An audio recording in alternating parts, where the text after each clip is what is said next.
If I were to tell you that oxygen levels throughout the night modulate tens of trillions of microorganisms, which then secrete little molecules that ultimately impact your risk and prevalence of cardiovascular disease and hypertension, you'd probably say, okay, Mr. Crazy Longevity Dude, and carry on with your day. But what if you stayed and made meaningful change based off what Crazy Longevity Dude had to say? Yo, what is up? Welcome back to another week of How to Health. My name is Kevin. I run liftandbalance.com, where we take aim at all things health and longevity and do it in an odd, weird, interesting, and highly sarcastic manner. Today, we have an action-packed video highlighting three of my favorite topics: sleep, stress, and gut minions, aka microbes, specifically exploring how impaired sleep has a downstream effect on our gut microbes and the mission-critical cardiovascular system that ends up being totally not cool for longevity school. Thus, we're going to talk about it. Starting off with how sleep impacts the many systems and components of the body, then diving into some new research showing how impaired sleep makes our gut microbes go rogue, increasing our risk for cardiovascular disease. And finally, as always, we will explore some tactical tips that can be applied to get this little talked about sleep gut heart axis operating efficiently once again. You guys ready to geek out? Don't worry, it's really just geeking out on gifts with a touch of health and longevity. So let's boogie. First, the full body effects of impaired disease. The chronic sleep condition that we will be honing in on today is sleep apnea, and it affects nearly 1 billion people worldwide. So if we put the 1 over the 8, divide by pi, multiply by 1 billion, that gives us a lot. About 1/8 the current population. A lot. But what exactly does sleep apnea actually mean? Excellent question. At its highest level, sleep apnea is the condition in which something is obstructing the airway, impairing the intake of oxygen, and thus lowering its availability throughout the night, creating a hypoxic or low oxygen internal environment. A typical case of this happens as a byproduct of obesity, where the muscles in the back of the throat relax to a point where it impairs breathing, leading to constant bouts of waking up due to the physiological need for more oxygen, and thus driving a massive nosedive in overall sleep quality. And as we know from the fully loaded How to Sleep playlist, when we have impaired sleep quality, we have impaired, well, pretty much everything. And I get it. Everything may sound like a little bit of an over-exaggeration, but the data is pretty clear and abundant on the topic, noting that in addition to being a little sleepy during the day and having a cloudy mind, overall sleep impairment and sleep apnea are related to many diseases and conditions, including cardiovascular disorders, diseases of the endocrine system, neurological conditions, blood diseases, metabolic syndrome, and cancer. Which shouldn't make it much of a surprise that it leads to the increased risks of overall morbidity and mortality. Jeez, talk about a longevity buzzkill. And guess what? It's beginning to be observed that one way that this impaired sleep and low oxygen does us humans dirty is by modulating our gut minions in a suboptimal way. Oh, the deception! In fact, a recent systemic review on the topic, which looked at over 200 publications in the PubMed database, found that almost all studies, most of them being animal models, confirm that intermittent hypoxia resulted in gut dysbiosis, which often was associated with longevity liability numero uno, a state of low-grade chronic inflammation via gut wall barrier damage, aka leaky gut, ultimately driving to the formation and acceleration of conditions such as hypertension and neuroinflammation. Yikes is right. And if you recall from this video here, leaky gut is highly correlated to leaky brain via a lot of the same drivers. Yeah, the dysbiosis is real. And this gut imbalance seems to be an important factor in the development of sleep apnea-induced hypertension. But up until this point, there hasn't been very clear and concise data to prove out this long suspected relationship. I don't know about you, but it seems like a perfect time to dive into this new research and see if it can verify these gut dwellers' role. And if there are any ways that we can leverage and use their tentacles of wisdom to find a solution. Bring on the poop transplants. Huh? Oh, too early. Yeah, I might have got ahead of myself there. Bring on the data. The new data. Researchers from the University of Missouri sought to see, first, how obstructive sleep apnea affects the gut microbiome, and second, if this interaction directly affects cardiovascular health, function, and outcomes. To do this, they used an animal model and observed how cardiovascular function was impacted when a group of mice were exposed to low oxygen conditions, mimicking sleep apnea, compared to normal conditions. Now, if that weren't interesting enough, they then took things a step further and transplanted the microbes via a fecal matter transplant from these two groups of mice into different mice who were not exposed to any apnea conditions. And again, they measured a number of cardiovascular markers. This fecal matter transplant was done to tease out if it was really the microbes modulating the changes or if some other mechanism was at play. Clever, right? And over the 6-week intervention, researchers monitored arterial blood pressure, coronary artery and aorta function, along with microbe and blood markers, including specific ones that have been related to arterial stiffening, a topic that we literally just did a full deep dive on here. So, what happened? Well, first they found a clear difference in microbial composition of the normal mice compared to the intermittent hypoxia oxygen-deprived mice, aka the mice living in those low oxygen conditions. And they found that these oxygen-deprived mice had disrupted cardiovascular function, including elevated blood pressure, levels of trimethylene nitric oxide, along with disrupted aortic and coronary artery function. Alrighty then. Seems like low oxygen matters just a little. But what happened when the microbes from those oxygen-deprived mice got transplanted into regular mice?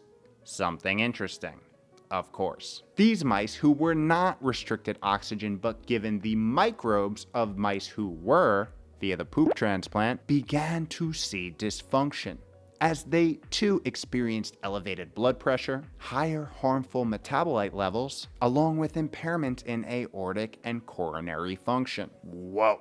In other words, the changes in gut microbes alone were sufficient to induce changes in cardiovascular function, which are characteristically seen in patients with sleep apnea. Damn, those gut minions ain't messing around. Now, at this point, researchers did something super interesting. They gave a subset of the low oxygen transplant mice a probiotic, or a supplement containing beneficial bacteria, to see if it would mitigate any of the damage caused to the cardiovascular system. Begging the question if these billion or so microbes could save the day.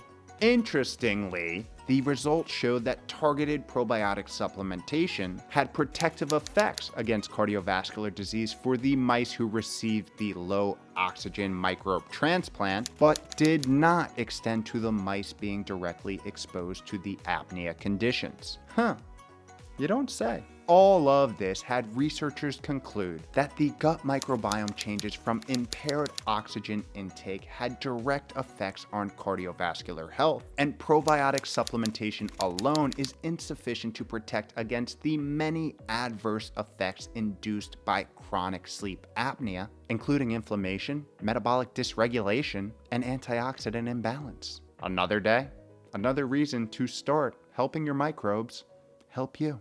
So, what are some ways we can do just that? At the end of the day, when it comes down to every single health condition we intelligent walking apes face, prevention is always the best strategy on the market. As we talk about each and every week, the daily habits and lifestyle that we live compound our biological efficiency in one of two directions, towards health and longevity, or the more common, disease and dysfunction. And in cases like sleep apnea or sleep disorders in general, one of the biggest predictors of onset is having one or several morbidities or diseases, dealing with metabolic conditions such as obesity, diabetes, IBS, hypertension, heart disease, autoimmunity, nervous system disorders, and chronic stress all feed into this vicious cycle of poor sleep and thus accelerated disease.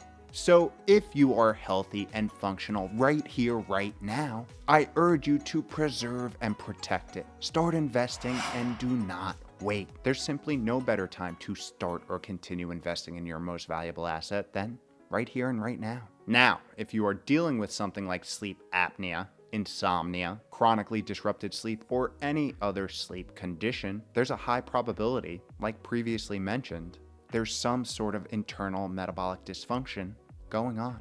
And like I mentioned before, it's a vicious cycle, as many of these conditions that feed into getting poor sleep end up getting worse because of the lack of high quality sleep. A cycle that tends to continue unless you consciously and methodically break it, which for most people is an achievable task by taking back the reins of their most valuable asset and by slowly and sustainably implementing meaningful lifestyle change. Just like we've been doing every week this year on our weekly longevity challenges in Patreon. And if you want to join and take on this health and longevity thing as a team, all the links, description below. Now, as for some tactical steps to approach this sustainable metabolic jailbreak, here are some things to noodle on. First, when it comes to sleep, getting a baseline of your current state is super helpful. So implementing some sort of tracking is a great place to start. This could be something like journaling your nightly sleep duration, tracking how many times you wake up throughout the night, and your overall subjective feel.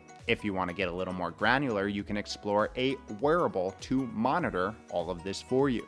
Things like the Apple Watch, Fitbit, Whoop Band, Garmin Watch, and my personal favorite, the Oura Ring, are all good affordable options. In fact, the Oura Ring just released a feature that monitors sleep oxygen throughout the night, which is pretty relevant for today's topic, don't you think? And after investigating, if you suspect a chronic problem, you should probably see a sleep specialist to further diagnose the issue. However, in parallel to all this, it is always advantageous to implement proper sleep hygiene, or a routine that helps you prepare and optimize your sleep each and every night. It includes things like bed and wake time, artificial light exposure, detach from technology, cooling down the room, when you finish your last meal. We have a full video and elaborate breakdown on the topic, which I will suggest if you want to help build your own sleep hygiene routine, check it out up here. Another tactical hack that could be explored here is consciously adjusting your breathing habits to be more nasal focused. And here's why.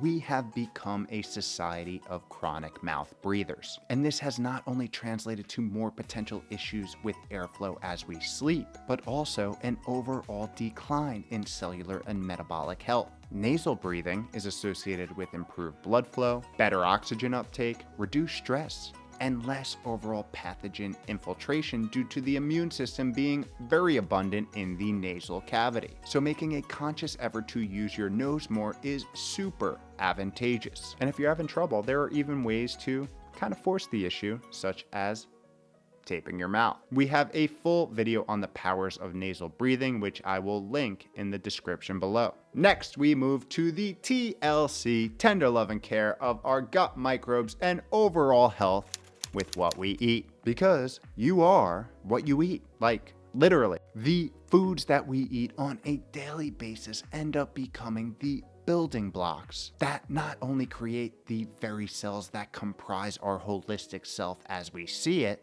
but also provide the biochemical and metabolic components for those cells to operate efficiently, making high-quality eating quite literally the best thing anyone can do, not only to delay cellular aging and support optimal organ function, but to make themselves feel effing awesome on a daily basis. And no one food is a silver bullet. That's why we have the fully loaded How to Eat playlist breaking down the latest interesting research, nutrition science, and what you need to know on the topic. This Knowing Your Food video is a great place to start. Focusing on real whole, high-quality foods, pasture-raised, organic, wild, and fed natural diets is one of the best investments that you can make in the short and most certainly long term. One of the reasons being its optimal fertilization of the gut microbiome, a dynamic ecosystem that eats what we eat. Adding a high-quality probiotic from a reputable company could also be a strategy worth exploring if you are dealing with chronic gut issues. A good company to check out here is Seed, which have a clinically tested symbiotic. Finally, we move to a combo that needs no introduction: exercise and stress management. We know that daily movement is not only one of the best things you can do to mitigate stress, but it also cultivates an internal environment which promotes cellular efficiency and makes it much more difficult for nefarious actors to proliferate from within. So moving that badonkadonk on a consistent basis, like we talk about right here,